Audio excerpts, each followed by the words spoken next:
Today we'll be discussing concussion pathophysiology with a physician focus.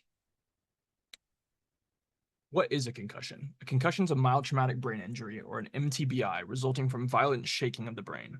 This is caused by direct or indirect forces in an accelerating or decelerating manner. It can also be caused by rotational forces causing shearing within the cells of the brain. This lays the foundation for a neurometabolic cascade to take place that occurs on an ionic, metabolic, and pathophysiological level. Immediately following an injury, the neurons within the brain lose their normal ionic balance. The potassium rapidly leaves the cells while calcium moves into the neurons, disrupting normal nerve signaling. These ionic shifts trigger the neurometabolic cascade and force the brain to use large amounts of energy in order to restore normal ionic concentrations. As the brain works to correct these ionic imbalances, its demand for ATP increases drastically, and glucose increases its use. However, the increase in calcium within the neurons impairs the normal energy production, creating an energy deficit. This mismatch occurs and increases the demand for energy, but we're currently lacking in the supply.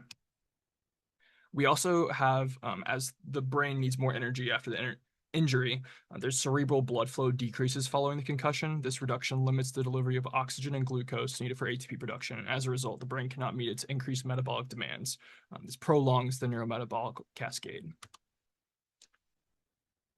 For signs and symptoms, we're looking at headache, nausea, confusion, light sensitivity, noise sensitivity, fogginess, drowsiness, vision issues, balance issues, loss of consciousness, and emotional changes. These all can appear on a spectrum, as we've seen that there are multiple profiles that can occur with concussions, whether it be with vestibular, anxiety or mood, cervical, post-traumatic migraines, cognitive, or oculomotor. What are the next steps?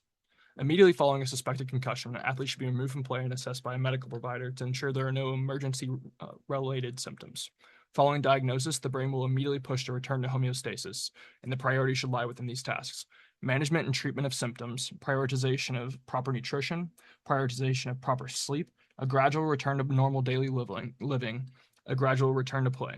And recent studies have shown that under physician guidance, light to moderate aerobic activity can be incorporated.